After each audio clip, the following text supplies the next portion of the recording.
di mana Allah Subhanahu wa taala menyebut hewan ini beberapa kali dalam beberapa ayat di beberapa surat dalam Quran.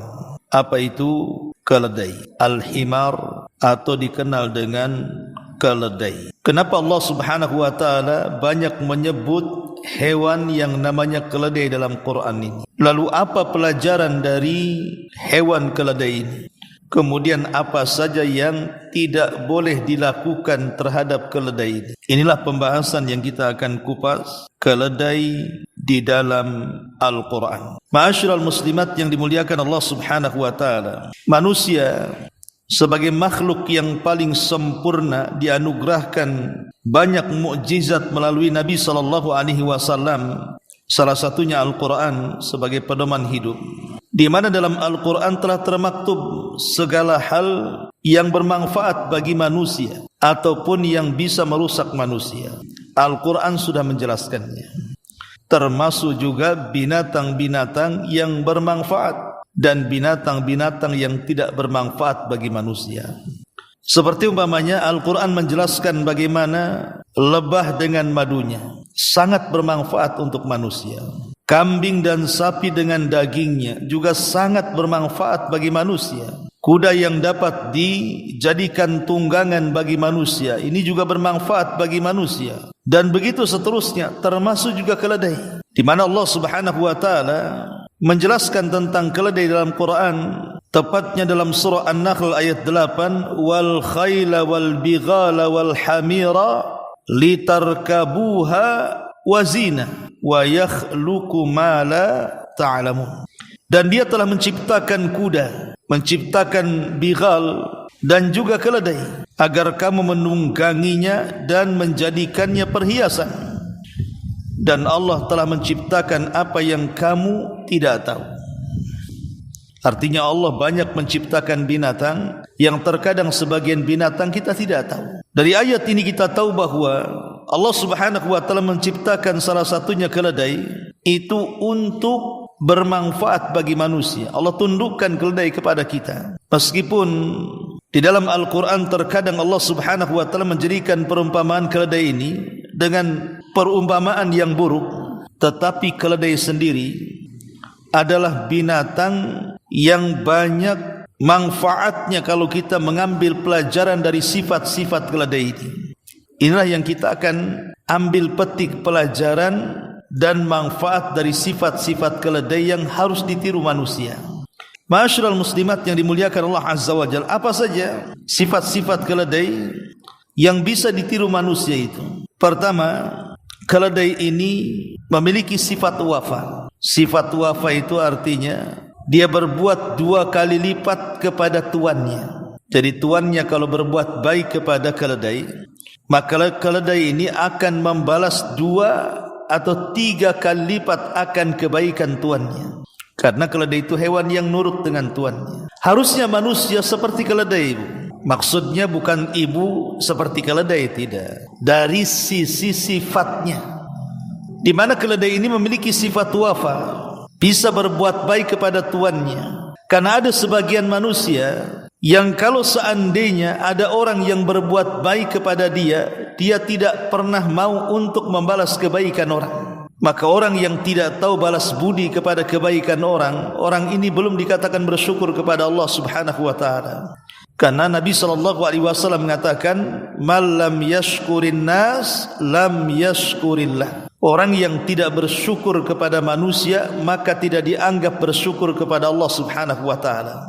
Karena sifat wafa sendiri adalah sifat yang diajarkan Nabi kita Muhammad sallallahu alaihi wasallam. Satu hari Nabi sallallahu alaihi wasallam pulang setelah melakukan peperangan dengan beberapa para sahabat. Karena kehabisan bekal, kemudian mampir di salah satu rumah yang di dalamnya ada seorang nenek yang beragama Yahudi, persis di perbatasan kota Madinah. Kemudian Nabi SAW dan para sahabatnya singgah di rumah itu. Maka sang nenek berbaik hati, walaupun dia Yahudi tetap memberikan makanan dan minuman kepada Rasul dan sebagian para sahabat Nabi SAW yang lainnya. Selesai makan, minum dan sudah menghilangkan lapar dan dahaga dan siap melanjutkan safar menuju kota Madinah. Nabi SAW ini kan memiliki sifat wafa. Dia tidak mungkin membiarkan kebaikan orang tanpa ada balasan. Makanya Rasul mengatakan kepada nenek Yahudi ini, "Nek, sekiranya aku sudah sampai di kota Madinah, kira-kira nenek mau apa? Nanti aku akan pesankan dan aku suruh orang untuk mengantarkannya kemari." Kata nenek ini, "Aku hanya ingin seekor kambing yang bisa menjaga kambing-kambingku. Aku ingin seorang budak yang bisa membantu rumah tanggaku. Aku ingin ini, itu, macam-macam keinginannya." Padahal dia hanya memberi makan tamu. Tetapi ketika Rasulullah SAW ingin membalas, nenek ini keterlaluan. Pengen ini, pengen itu, pengen ini, pengen itu. Banyak sekali. Tidak sesuai dengan kebaikannya. Jadi Nabi SAW mengatakan, "Nek, tidakkah nenek ingin seperti nenek-nenek yang ada di zaman Bani Israel?" Karena dia orang Yahudi. Rasul mengingatkan dengan Bani Israel, kakek buyut nenek ini. "Nek, tidakkah engkau seperti nenek di zaman Bani Israel?" Sahabat yang mendengar kata-kata Rasul ini heran. Kenapa Rasul menyangkut-nyangkutkan dengan kisah Bani Israel? Maka kemudian orang-orang mengatakan, "Ya Rasulullah, apa maksudnya nenek di zaman Bani Israel itu?" Maka Nabi SAW mengatakan, dahulu ketika Nabi Musa membawa Bani Israel dari Mesir ke tanah perjanjian, sempat nyasar jalan, linglung karena tidak ada kompas di zaman itu, apalagi Google Map. Jadi orang-orang bijak yang ada di sekitar Nabi Musa mengingatkan tentang wasiat Nabi Yusuf, agar jasad Nabi Yusuf dibawa dari Mesir dan dikebumikan di Palestina. Akhirnya kemudian Nabi Musa mengatakan, "Kalau begitu di mana kuburan Nabi Yusuf? Kita akan gali dan kita akan bawa jasadnya." Boleh jadi gara-gara tidak membawa jasad beliau kita tersesat. Akhirnya ada orang yang mengatakan ada yang tahu kuburannya, tapi seorang nenek. Dialah yang tahu kuburannya, di mana letak kuburan Nabi Yusuf. Maka Nabi Musa alaihi salatu wassalam mencari nenek ini yang tahu satu-satunya kuburan Nabi Yusuf. Setelah berjumpa, Nabi Musa mengatakan, "Ya nek, bisa enggak kau tunjukkan di mana kuburannya Nabi Yusuf?" Maka nenek ini mengatakan, "Oh, tidak bisa. Ada harganya." Orang Jawa bilang, "Wani piro." Ya. Jadi akhirnya kemudian Nabi Musa alaihi salatu wassalam mengatakan, "Kalau begitu maumu apa?" Maka sang nenek mengatakan, "Aku tidak mau apa-apa, tapi tolong aku jadikan temanmu di sorga." Bisa enggak? Jadikan aku temanmu di sorga, aku tunjukkan di mana kuburannya. Nabi Musa hanya bisa bengong. Kenapa Nabi Musa tidak bisa menjawab? Ya karena sorga bukan milik dia. Bagaimana akan menjadikan teman dia di sorga? Akhirnya Nabi Musa mencoba berdialog dengan Allah Subhanahu wa taala, karena dia dikenal dengan Kalimur Rahman, Nabi yang suka berdialog dengan Allah. Dan Allah pun kabulkan permintaan nenek itu. Kata Nabi Musa, "Baik, aku akan jadikan dirimu sebagai temanku di sorga." Kemudian setelah itu Nabi Musa menggali kuburan Nabi Yusuf dan membawa ke tanah perjanjian di Palestina dan dikubur di Palestina. Syahidnya apa di sini? Rasul mengatakan kepada nenek Yahudi, "Wahai nek, kenapa engkau tidak seperti nenek di zaman Bani Israel?" Kenapa Nabi Muhammad SAW mengatakan seperti itu? Rasul ingin mengatakan, engkau ini sudah tua, sudah sepuh, harusnya ingat akhirat. Masa dunia saja yang kau pikirkan? Seolah-olah Rasul ingin mengatakan seperti itu. Makanya kata Imam Ibnu Hazm rahimahullahu ta'ala dalam kitabnya Al-Muhalla mengatakan, kewajiban orang tua itu harus lebih banyak tinggal di masjid, membaca Quran, berzikir, karena sudah dekatnya dia dengan kematian. Tapi nenek Yahudi ini memang dia berbuat baik kepada Rasul, memberikan makanan dan minuman saat Rasul kehabisan bekal dalam safar. Dan Rasul ingin wafa, membalas kebaikan dengan kebaikan, tapi nenek ini keterlaluan dan meminta ini itu kepada Nabi SAW, tidak seimbang dengan kebaikannya. Tapi bukan berarti Nabi SAW menolaknya, tetap Nabi SAW memberikannya. Itulah sifat wafa namanya. Kalau ada orang berbuat baik kepada kita, Bu, maka berbuat baiklah kepada orang yang berbuat baik berkali lipat. Itu namanya sifat wafa. Betul dia berbuat baik sekali kepada kita, tapi kita harus membalasnya berkali-kali kepada dia. Inilah sifat keledai yang pertama, al-wafa, yang harus kita tiru. Yang kedua, keledai ini memiliki sifat tahammul, tahan. Memiliki sifat ketahanan fisik yang luar biasa dan kesabaran yang luar biasa. Keledai walaupun kecil, lebih kecil dibandingkan kuda, tapi kekuatan membawa barang itu jauh lebih kuat dibandingkan kuda, dan lebih sabar untuk membawa apapun yang diletakkan di atas pundaknya. Beda dengan kuda. Kuda ini terkadang tidak mau diletakkan sesuatu di pundaknya, apalagi kuda liar, dan tidak tahan membawa barang-barang terlampau banyak.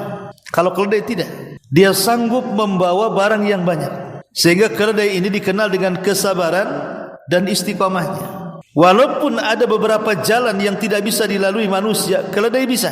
Contoh di perbukitan, di pergunungan, karena ada beberapa kabilah-kabilah di sekitar Timur Tengah sana, itu yang hidup di sekitar gurun-gurun, perbukitan-perbukitan yang terkadang mobil tidak bisa masuk, hanya bisa dilalui oleh keledai.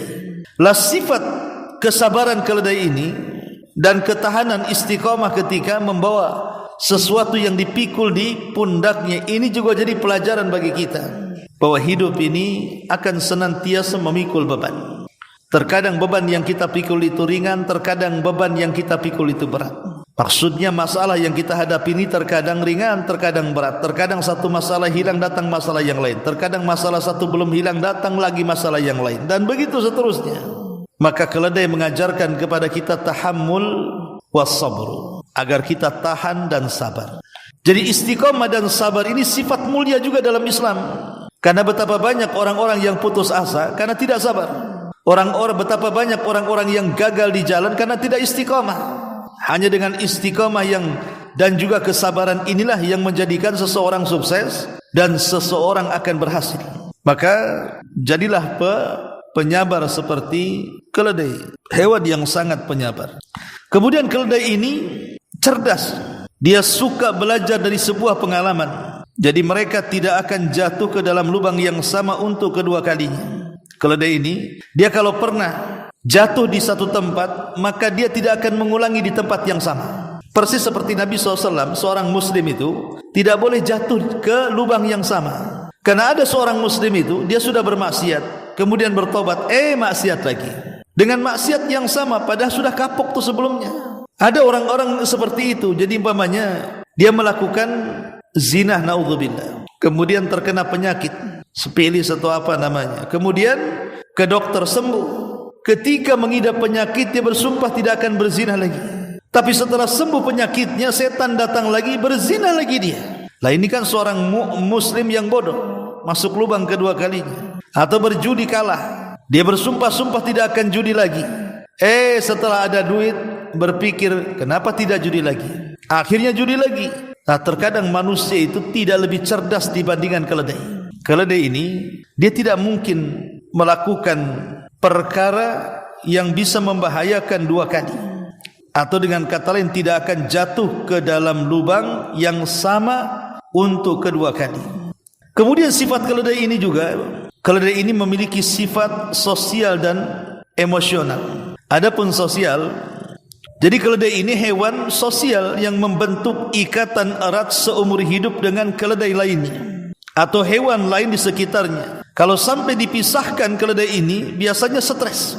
Jadi kalau seandainya ada beberapa keledai yang sudah berkawan, sudah berkoloni, atau mungkin keledai dengan hewan yang lainnya, keledai ini jarang menyakiti hewan yang lainnya. Dan kalau dipisahkan bisa stres tuh. Lah ini namanya sifat sosial yang memang diajarkan dalam Islam. Kata Nabi SAW ketika mensifati bagaimana hubungan mukmin dengan mukmin yang lainnya, apa kata Rasul? Mathalul mu'minina fi tawadihim wa tarahumihim wa ta'atufihim kamathalil jasadil wahid idza ishtaka minhu udhun tada'alahu sairul jasadi bisihri wal humma. Kata Nabi, permisalan muslim atau mukmin satu dengan yang lainnya dalam hal kecintaan, kasih sayang, kelembutan, itu seperti dalam satu jasad. Kalau seandainya dalam satu jasad manusia itu ada yang sakit, entah kakinya, entah tangannya, entah telinganya, entah matanya, dipastikan semua jasad akan merasakan dan ikut sakit. Terkadang sampai begadang dan demam, kata Rasul.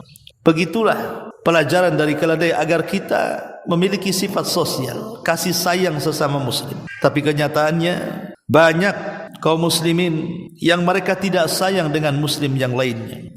Saling sikut kiri kanan, sundul injak atas bawah, tidak peduli dengan saudara dan kawan, yang penting dia sukses dan dialah yang mencapai segalanya. Kenyataannya seperti itu kan. Sesama muslim saling menggibah, sesama muslim saling hasad, Sesama muslim saling adu domba, sesama muslim saling mengeluarkan kata-kata kotor, sesama muslim saling menghina, merendahkan dan lain sebagainya. Terkadang keledai sifat sosialnya jauh lebih baik dibandingkan seorang mukmin. Wajar kalau Rasul mengatakan ada sebagian manusia itu seperti binatang ternak, bahkan lebih sesat dibandingkan binatang ternak. Balhum kal an'am balhum adhal. Ada di antara mereka yang seperti binatang ternak, bahkan lebih sesat dibandingkan binatang ternak. Ma'asyiral muslimat yang dimuliakan Allah Subhanahu wa taala. Keledai juga adalah binatang yang adaptif. Maksudnya mereka mampu beradaptasi dengan lingkungan kering, panas, basah, dan bertahan hidup di daerah di mana kuda kesulitan hidup. Jadi dia mudah adaptasi. Harusnya manusia juga sama, Bu. Kalau ibu umpamanya nih baru pindah rumah nih, tadinya di Marina pindah ke Beliung, atau mungkin di Batam Center pindah di Beliung, sampai di Beliung ngurung aja nggak keluar-keluar, nggak mau beradaptasi, nggak mau ketemu tetangganya. Jangan-jangan lebih parah dibandingkan keledai orang kayak gini nih. Ya. Jadi beradaptasi dengan lingkungan, bersosialisasi, kenalan dengan tetangganya, dengan lingkungan sekitarnya. Kadang ada sebagian, maaf, orang yang sudah hijrah kadang-kadang pindah rumah ke perumahan yang lain, tidak mau keluar. Pantas kalau seandainya tetangga mencurigai ibu teroris, Bu. Sekali gas dapur meledak pula, oh betul lagi rangkit bom tuh katanya. Jadi kadang-kadang kemudian timbul kecurigaan masyarakat. Ini aneh orang ini ya, nampak pakai cadar, tak pernah keluar, nengok aja tidak pernah, salam aja tidak pernah, ngomong aja tidak pernah. Lah ini bahaya, Bu. Ya. Jadi jangan sampai kemudian watak-watak kita itu lebih jahat dibandingkan keledai. Masyaallah muslimat yang dimuliakan Allah Subhanahu wa taala, dan banyak lagi sifat-sifat keledai ini yang bagus, positif untuk kita tiru. Baik, kita akan masuk membicarakan tentang ayat-ayat keledai di dalam Al-Quran. Pertama, Allah Subhanahu wa taala berfirman tepat di dalam surah Luqman ayat 19. Allah Subhanahu wa taala berfirman, waqsid fi mashyika waghdud min sautika inna ankaral aswati la sautul hamir. Allah Subhanahu wa taala berfirman dalam surah Luqman ayat 19, sederhanalah kamu dalam berjalan. Artinya jangan sombong, jangan membusungkan dada atau menolak sampai ke atas dada, menolak pinggang sampai ke atas dada, itu sombong namanya. Di sini Allah mengatakan jangan sombong, sederhanalah kamu dalam berjalan. Waghdud min sautik, turunkan nada suaramu, tidak perlu teriak-teriak seperti teriakan ala jahiliyah. Inna ankaral aswati la sautul hamir, seburuk-buruk suara adalah suara keledai. Dalam tafsir Ibnu Ashur At-Tahrir wa Tanwir dinyatakan, kesimpulannya adalah inna ankarul aswat la sautul hamir, bahwa suara yang paling mungkar adalah suara keledai. Maksudnya di sini adalah melatar belakangi perintah untuk merendahkan suara, karena berteriak-teriak itu sangat mirip dengan suara keledai. Artinya mengingat suara keledai adalah suara yang paling buruk, dan teriak-teriak ketika berbicara mirip seperti ringkikan keledai, menunjukkan bahwa teriak-teriak dalam bicara termasuk kemungkaran dan menyerupai keledai. Ingat, Bu, di sini Allah memberikan perumpamaan seburuk-buruk suara adalah suara keledai. Bu, siapa yang menciptakan keledai? Allah. Yang menciptakan suara keledai siapa? Allah. Yang mengatakan seburuk-buruk suara keledai siapa? Allah juga. Jadi apa maksudnya? Allah yang menciptakan keledai, Allah yang menciptakan suara keledai, Allah juga yang mengatakan seburuk-buruk suara adalah keledai. Allah ingin katakan kepada kita bahwa ada manusia-manusia yang tercipta seperti keledai, Bu. Di mana mulutnya itu kalau ngomong, selain daripada kasar, dia pun mengangkat suara. Kemudian nyerocot, cocot nggak jelas. Dan ada orang yang kalau udah ngomong tuh nggak direm, Bu. Mana koma, mana titik nggak jelas. Apalagi spasi. Kalau ngomong itu nggak berhenti. Kadang-kadang orang yang diajak ngomongnya bingung, ngomong apa orang ini. Ditambah-tambah keras suara, kemudian kasar. Orang ini, Bu, persis seperti keledai. Maka jangan seperti keledai, seperti yang dikatakan di sini oleh Ibnu Ashur dalam kitabnya At-Tahrir wa Tanwir, bahwa Orang yang suka berteriak-teriak ketika bicara, kotor dalam pembicaraannya, maka menunjukkan dia seperti ringkikan keledai. Dia sedang meringkik sebenarnya, seperti ringkikan keledai.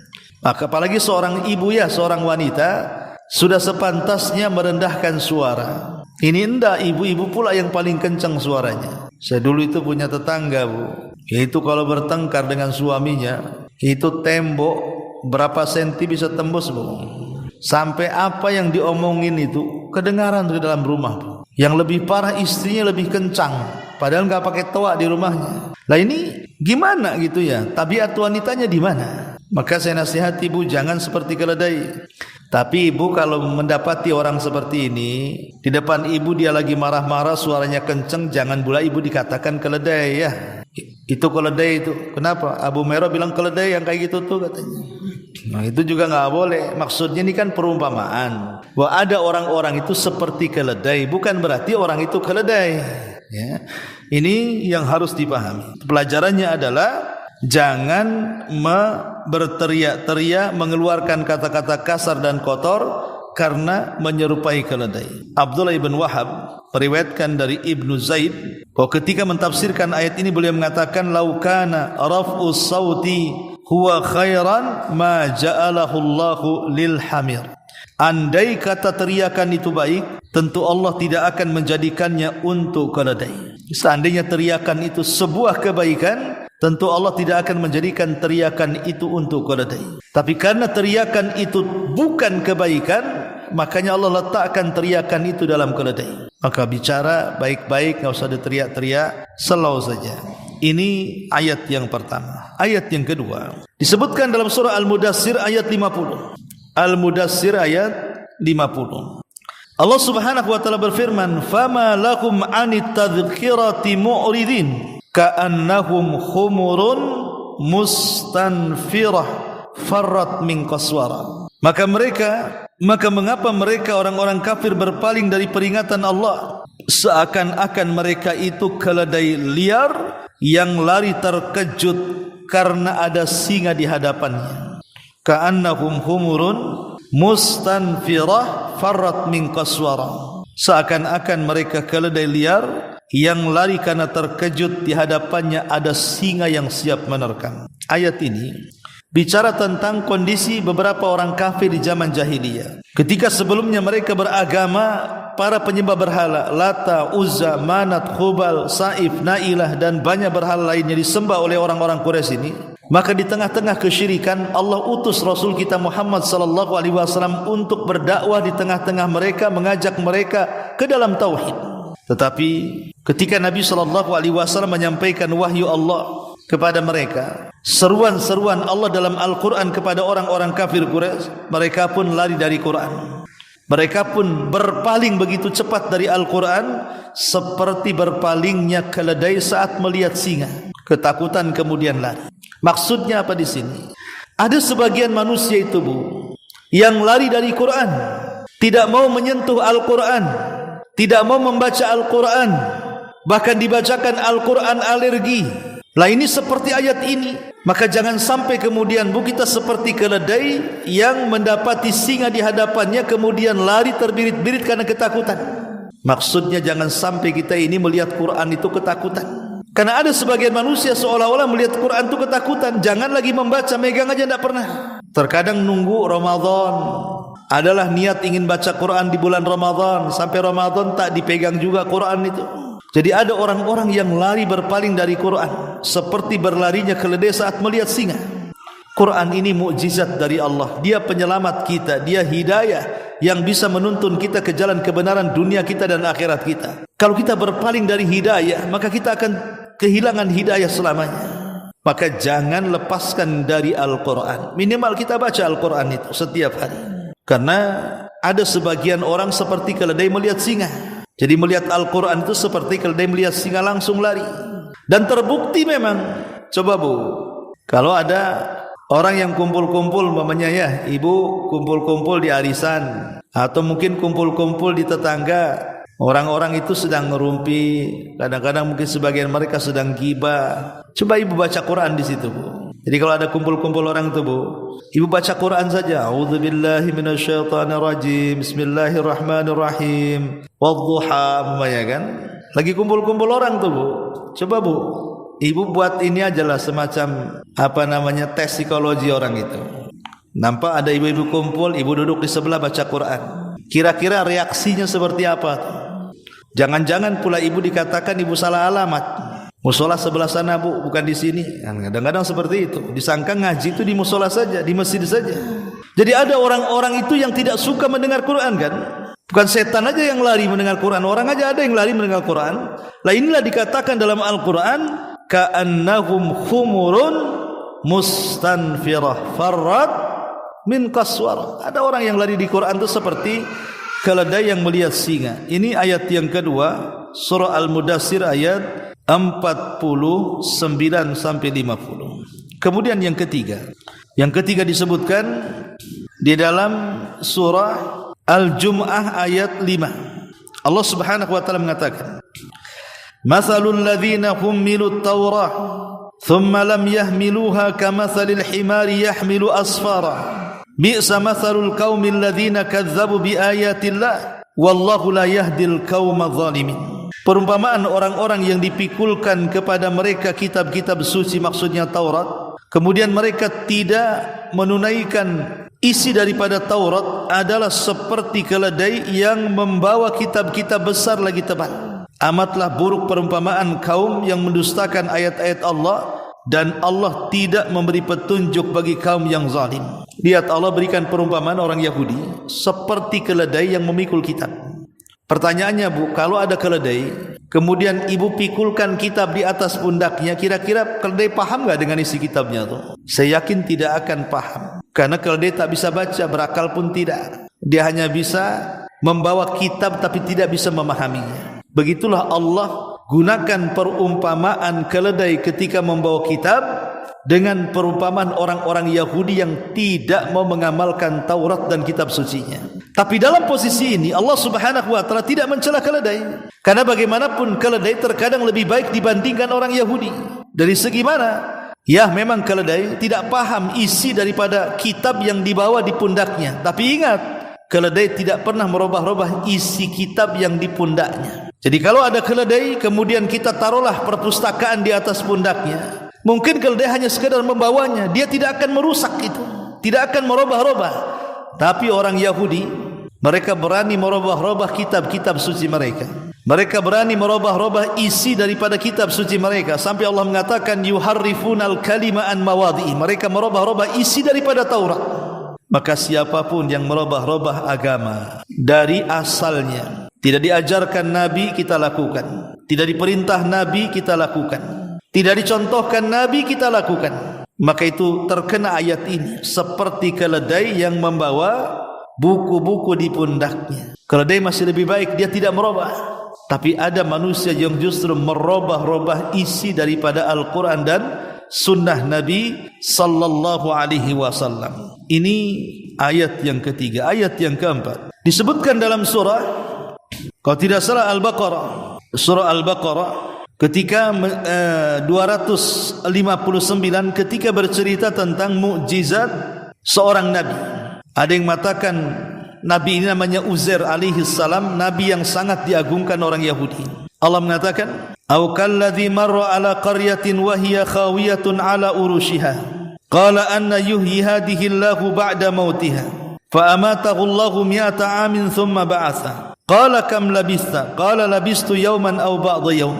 Qala bal labista mi'ata amin fanzur ila ta'amika wa syarabika lam yatasanna. Wanzur ila himarika wa linaj'alaka ayatan linnas. Wanzur ila al-idhami kayfa nunshizuha thumma naqsuha lahma. Falamma tabayyana lahu qala a'lamu anna Allah ala kulli syai'in qadir."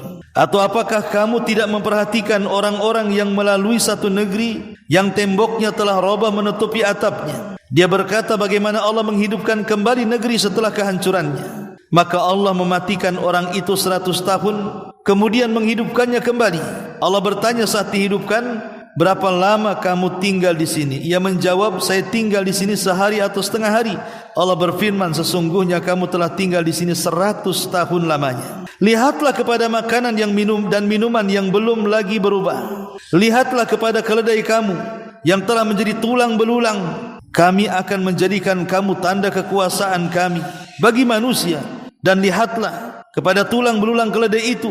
Kemudian kami menyusunnya kembali. Kemudian kami membalutnya kembali dengan daging. Maka tatkala telah nyata kepadanya bagaimana Allah menghidupkan yang telah mati, dia pun berkata, saya yakin bahwa Allah Maha Kuasa atas segala sesuatu. Jadi kisahnya seperti ini. Dahulu ada raja zalim, namanya Raja Babylon, Bukhtun Nasr, datang membawa pasukan besar menghancurkan Palestina sampai ke para-parapnya. Banyak laki-laki Yahudi dibantai dan wanita serta anak-anak dijadikan budak dibawa ke Babylon, Irak. Dan kota itu dihancurkan sehancur-hancurnya oleh Bukhtun Nasr sampai tidak tersisa. Sehingga lewatlah seorang nabi namanya Uzair ke tempat itu. Dia menunggang keledai dan membawa makanan dan minuman. Saat melihat kota Palestina yang hancur lebur sampai ke para-parapnya, dia tercengang dan termenung dan mengatakan, mungkinkah Allah mengembalikan kota yang hancur menjadi kota yang hidup? Akhirnya dia bersandar di sebuah gua, tahu-tahu tidur 1 abad. Setelah tidur 1 abad 100 tahun, bangun dia. Makanan yang dibawanya tidak berubah sama sekali pada sudah 100 tahun.